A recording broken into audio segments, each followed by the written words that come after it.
चारों तरफ आग लगी हुई थी, बाहर निकलने का कोई रास्ता नहीं था। हर कोई यहाँ वहाँ भाग रहा था। केविन बच्चों की एक बस को इस आग में से निकालने की कोशिश कर रहा है। अब क्या वो इस मकसद में कामयाब हो पाएगा, ये जानने के लिए बढ़ते हैं कहानी की तरफ। तो ये फिल्म नवंबर 2018 से शुरू होती है। हम केविन को देखते हैं जो कहानी का मेन कैरेक्टर है और वो एक ड्राइवर होता है। हर रोज की तरह उसका दिन नॉर्मल था। वो स्कूल में बस ड्राइवर का काम किया करता था, जिसमें उसे बहुत ही कम सैलरी मिलती थी, जिससे उसका गुजारा कर पाना भी बहुत ज्यादा मुश्किल था। केविन के घर में उसकी माँ और एक बेटा है जो केविन का कहना नहीं मानता। केविन उसे लाख समझाता है कि तुम स्कूल में चले जाया करो, लेकिन वो बात सुनता ही नहीं। केविन को समझ में नहीं आता कि मैं अपने बेटे के साथ करूँ तो क्या करूँ। उसके पास एक डॉग भी है। उसे पता चलता है कि डॉग भी बीमार हो चुका है, जिसे वो हॉस्पिटल लेकर जाता है। उसने सोचा कि जब मुसीबत आती है तो वो चारों तरफ से ही आने लगती है। इंसान बुरी तरह फंस जाता है, लेकिन फिर भी वो हिम्मत नहीं हार रहा था। अगले दिन फिर से वो स्कूल जाता है, जहाँ वो बस में बच्चों को बिठाता है और स्कूल छोड़ देता है। अब ये कैलिफोर्निया का एक पैराडाइज नाम का शहर है, जहाँ पर आमतौर पर मौसम सूखा और गर्म रहता है। पहाड़ों के ऊपर हम बिजली के खंभों को देखते हैं। यहाँ पर एक बिजली की तार के अंदर कुछ शॉर्ट सर्किट हो जाता है, जिस वजह से चिंगारियां घास के ऊपर गिर जाती हैं। अब क्योंकि मौसम बिल्कुल सूखा था, जिस वजह से घास भी सूख चुकी थी, तो उस घास के अंदर आग लग जाती है। ये आग बड़ी तेजी से जंगल की तरफ ही जाने लगती है, जिस तरफ पूरा पैराडाइज शहर मौजूद है। जो लोग शहर के अंदर थे, उन्हें आने वाले खतरे के बारे में बिल्कुल भी पता नहीं था। अब केविन स्कूल में बच्चों को छोड़ देता है, जिसके बाद उसे अपनी बस को वहाँ से गैराज में लेकर जाना था, ताकि वो बस को ठीक करवा सके। तब तक जंगल में आग बहुत फैल चुकी थी। कुछ पुलिस वाले आग को देख लेते हैं और फायर ब्रिगेड वालों को फौरन इस बारे में खबर करते हैं। जहाँ फायर ब्रिगेड वाले आते तो हैं, लेकिन उन्हें पता चलता है कि ये आग पहाड़ के ऊपर लगी हुई है और वहाँ तक पहुँचना थोड़ा मुश्किल है। लेकिन फिर भी वो हिम्मत नहीं हारते और किसी तरह दूसरे रास्ते से पहाड़ के ऊपर जाने की कोशिश करते हैं। लेकिन कुछ वर्कर्स इसी आग में फंस जाते हैं। हम केविन को भी देखते हैं, जो स्कूल बस को लेकर यहाँ से गैराज की तरफ जा रहा था। उसे आग के बारे में अभी तक कोई जानकारी नहीं थी। घर से उसकी माँ का कॉल आता है। वो कहती है कि तुम्हारा बेटा उल्टी कर रहा है और उसे हॉस्पिटल ले जाने की जरूरत है। तो केविन कहता है कि परेशान होने की जरूरत नहीं है, मेरे पास बस है और मैं किसी मेडिकल स्टोर से दवाइयाँ लेकर आ रहा हूँ। इसीलिए वो गैराज की तरफ ना जाकर सीधा मेडिकल स्टोर की तरफ निकल जाता है, क्योंकि उसे अपने बेटे की भी जान बचानी है। अब शहर के अंदर खड़े होकर ये धुआं साफ देखा जा सकता था। उन्हें पता चलता है कि हवा भी हमारी तरफ ही चल रही है, यानी कि ये आग बहुत जल्दी शहर तक पहुंच जाएगी। पुलिस वाले एक जगह इकट्ठा होते हैं और इस बात का पता लगाने की कोशिश करते हैं कि ये आग लगी कैसे है, क्योंकि अमेरिका के जंगल में आग लगना एक नॉर्मल हादसा होता है, लेकिन आग इतनी ज्यादा तेज लगना ये नॉर्मल नहीं था। कुछ आग के ऊपर तो उसी टाइम पे काबू पा लिया जाता है जो छोटी मोटी आग थी, लेकिन इस वाले एरिया की आग के ऊपर अभी तक कोई कंट्रोल नहीं था। पुलिस वालों को पता चल जाता है कि वहाँ पर बिजली की लाइंस लगी हुई हैं और जब आग की चिंगारियां आई थी, हवाओं का फुल जोर था, तो बिजली को बंद नहीं किया गया था और इसी वजह से आग लगी थी। जल्दी वहाँ पर बिजली के डिपार्टमेंट के कुछ लोग आते हैं। फायर ब्रिगेड वाले उन पर काफी गुस्सा करते हैं कि तुम्हें पता नहीं था इतनी तेज हवा चल रही है, तुम्हें बिजली को काट देना चाहिए था। फायर ब्रिगेड की बातों के बाद डिपार्टमेंट के आदमी सारी बिजली को बंद कर देते हैं, क्योंकि उन्हें पता है कि इस तरह के हादसे और ज्यादा हो सकते हैं। फिर हम एक ऑफिसर को देखते हैं जो FBI में है। वो फायर ब्रिगेड वालों को बताता है कि मैं आग में फंसा हुआ हूँ, लेकिन यहाँ कुछ घर हैं जिनके अंदर आग लग चुकी है और उन घरों को मदद की जरूरत है, इसलिए वो यहाँ खुद भी लोगों की मदद करता है। ये वो घर थे जो जंगल के आसपास में बने हुए थे, इसीलिए वो कुछ लोगों को अपनी ही गाड़ी में बिठा लेता है और उनकी जान बचाकर यहाँ से ले जाता है। अब फायर ब्रिगेड वालों को ये पता चल जाता है कि ये आग बहुत देर से जल रही, काफी दूर तक फैलती जा रही है। कम से कम 5 किलोमीटर का इलाका इसने अपने अंदर ले लिया है।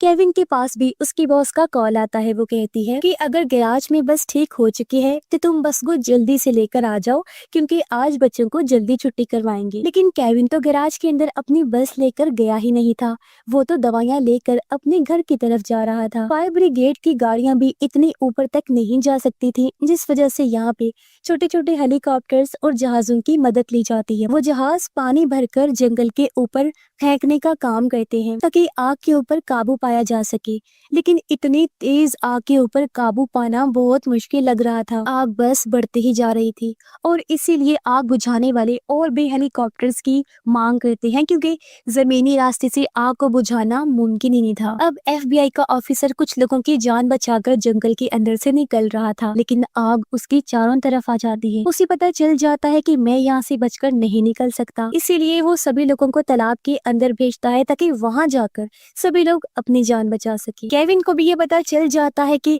जंगल के अंदर बहुत तेज आग लग चुकी है और फायर ब्रिगेड की गाड़ियां उसी तरफ जा रही हैं। इसीलिए वो अपने बेटे से बात करता है और कहता है, मैं बहुत जल्दी तुम्हारे पास पहुंच जाऊंगा और चाहे कुछ भी हो जाए घर से बाहर मत निकलना, क्योंकि जो धुएं का गुबार था वो पूरी तरह से चारों तरफ फैल गया था।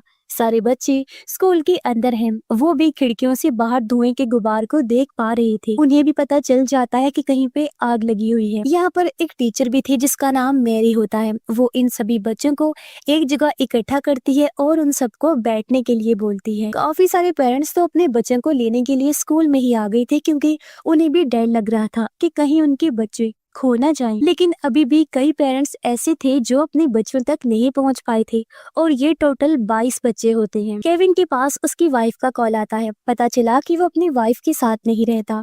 उसकी वाइफ को भी ये पता चल जाता है कि मेरे बेटे के साथ कुछ हुआ है, इसीलिए वो केविन को कहती है कि तुम्हें हमारे बेटे के पास जाने की कोई जरूरत नहीं है, मैं उसे तुम्हारे घर से ले लूंगी। उधर स्कूल के अंदर से एक वर्कर सभी ड्राइवर्स को कहती है कि जिस भी ड्राइवर की बस खाली है स्कूल में पहुंच जाइए और बच्चों को अपने साथ ले जाएं, क्योंकि यहाँ स्कूल में अभी भी 22 बच्चे बसे हुए हैं। उनके पेरेंट्स हमारे तक नहीं पहुंच पाए, पर बदले में कोई बस का ड्राइवर जवाब नहीं देता। सिर्फ केविन ही था जो स्कूल के पास आया हुआ था, इसलिए वो जवाब देता है और कहता है कि मैं बहुत जल्दी स्कूल पहुंच जाऊंगा, बच्चों को रेस्क्यू करके निकाल भी लूंगा। इसीलिए केविन जल्दी से अपनी बस को भगाकर इस जगह से स्कूल की तरफ जाता है। उसने बच्चों को रेस्क्यू करके एक खाली जगह चीको पर पहुंचाना है, तो केविन जल्दी से स्कूल में पहुंच जाता है। सारे बच्चों को अपनी बस में बिठा लेता है। मैरी नाम की टीचर केविन को कहती है कि इन सभी बच्चों को तुम चीको के पास पहुंचा देना जहाँ पर खाली जगह पड़ी है। लेकिन केविन कहता है कि मैं अकेला ये काम नहीं कर सकता, किसी को मेरे साथ जाना होगा। तो मैरी कहती है ठीक है, मैं ही तुम्हारे साथ चलती हूँ। इसीलिए मैरी भी उन बच्चों के साथ बस में बैठती है और ये लोग यहाँ से निकल पड़ते हैं। बच्चे भी आराम से अपनी अपनी सीट्स पर बैठ गए थे। पुलिस और फायर ब्रिगेड वाले आग बुझाने में लगे होते हैं। वो बढ़ती हुई आग से बेहद टेंशन में आ गए थे। केविन जिस बस को ले जा रहा था वो बस भी एक जैम के अंदर फंस जाती है। काफी लंबा ट्रैफिक का जैम था, क्योंकि सभी लोग यहाँ से निकलने के बारे में सोच रहे थे, जिस वजह से सारी गाड़ियां अचानक से हाईवे पर आ गई थी और जाम लग गया था। ऐसे ही इंतजार करते करते रात हो जाती है। केविन को पता चल जाता है कि यहाँ से निकलने का कोई रास्ता नहीं है, फिर भी वो किसी तरह करके मैरी को सीट पर बिठाता है और कहता है कि मैं रास्ता खाली करवाने की कोशिश करूंगा, तब तुम धीरे धीरे करके बस को पीछे पीछे लेकर आना। तब मैरी ऐसा ही करती है। केविन सामने से गाड़ियां हटाने लगा ये कहकर कि मेरे पास बच्चे हैं तो प्लीज हमें निकलने दो। कुछ लोग रास्ता छोड़ देते हैं। काफी कोशिश करने के बाद केविन की बस यहाँ से निकलने में कामयाब हो जाती है और इस तरह से केविन बस को आगे बढ़ाता हुआ एक जगह पर पहुंच जाता है। वो देखता है कि यहाँ तो बहुत तेज आग है, सारे घर जल रहे हैं। मैरी भी कहती है कि हमें यहाँ पर नहीं रुकना चाहिए, हमें इन बच्चों को उसी जगह ले जाना होगा जहाँ पर हमें कहा गया था। केविन अब यहाँ से भी आगे बढ़ता है। चारों तरफ बस आग की लपटें थी और धुएं की वजह से अंधेरा होने लगा था। आग की गर्मी की वजह से बहुत सारे बच्चे डर गए थे, लेकिन मैरी किसी तरह इन बच्चों को संभालने की पूरी कोशिश कर रही थी। अब जहाँ चीको नाम की कैंप साइट थी वहाँ पर कुछ टेंट्स लगा दिए गए थे। जितने भी जख्मी लोग थे वहाँ पर आ रहे थे। सारी बसेस को भी यहीं पर आने के लिए कहा गया था, लेकिन अभी तक एक बस नहीं आई थी और वो थी केविन वाली, जिस वजह से बस के अंदर जितने भी बच्चे थे उन सबके पेरेंट्स यहाँ पर बहुत ज्यादा परेशान हो जाते हैं। उधर केविन जहाँ बस चला रहा था वहाँ सामने कुछ भी दिखाई नहीं दे रहा था, लेकिन केविन बस को बस अंदाजे से चला रहा था। सभी बच्चे पसीने में तर हो चुके थे और पानी के लिए पुकार रहे थे, लेकिन आसपास पानी मिलना बहुत मुश्किल था। इसलिए केविन गाड़ी को उस जगह रोक देता है जहाँ पर आग थोड़ी कम लगी हुई थी। मैरी कहती है कि मैं आसपास के घरों में पानी देखने के लिए जाती हूँ, इसीलिए वो एक घर में जाती है जो कि फ्यूल स्टेशन के पास था और वहाँ से पानी की बॉटल्स जमा करना शुरू करती है। लेकिन तभी फ्यूल स्टेशन में भी धमाका हो जाता है और मैरी बाल बाल बचती है, लेकिन वो किसी तरह बच्चों के लिए पानी ले आई थी। तब जाकर बच्चों की प्यास बुझती है। अब आग और भी ज्यादा फैल चुकी थी। केविन बस को लेकर आगे बढ़ता ही जा रहा था। उसे नहीं पता था कि ये रास्ता किस तरफ जाएगा, क्योंकि दूर दूर तक सिर्फ अंधेरा था और अंधेरे के सिवा कुछ भी नहीं होता। जितने भी पेरेंट्स थे उन सबको केविन की बहुत समझाने की कोशिश करती है कि आप लोग परेशान मत होइए। जिस बस के अंदर बच्चे बैठे हुए हैं उसे केविन नाम का अच्छा ड्राइवर चला रहा है और मैरी नाम की टीचर भी उसी बस में बच्चों के साथ है। तो ये दोनों सही सलामत बच्चों को यहाँ पर ले आएंगे।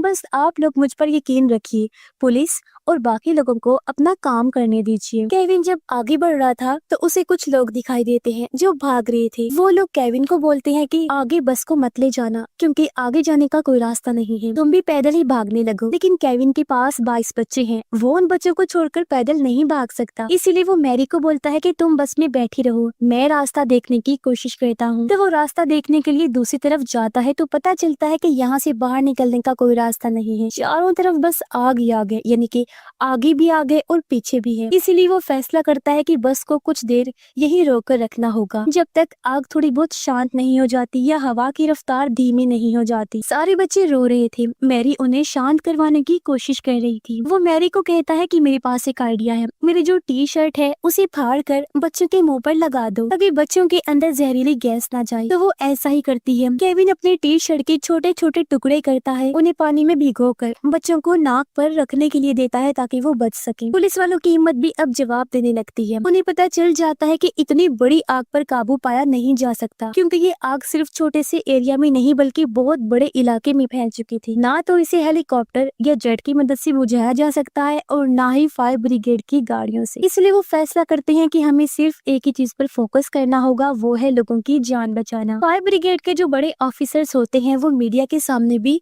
यही बयान देती हैं कि किसी को टेंशन लेने की जरूरत नहीं है। जितने भी लोग या बच्चे आग के अंदर फंसे हुए होंगे हम उन सबको सही सलामत निकाल लेंगे। तब तक केविन और मैरी एक दूसरे से बातें करने लग जाते हैं और अपने अपने दुख शेयर करने लगे, क्योंकि दोनों को लगता है कि शायद अब उनका आखिरी वक्त आ गया है। लेकिन थोड़ी देर बाद उन्हें एहसास होता है कि आग बिल्कुल पास आ पहुंची है। केविन फौरन बस से नीचे उतरता है और आसपास लगी हुई आग को बुझाने की कोशिश करता है, पर हवा बहुत तेज चल रही होती है, इसलिए आग बुझने का नाम ही नहीं लेती।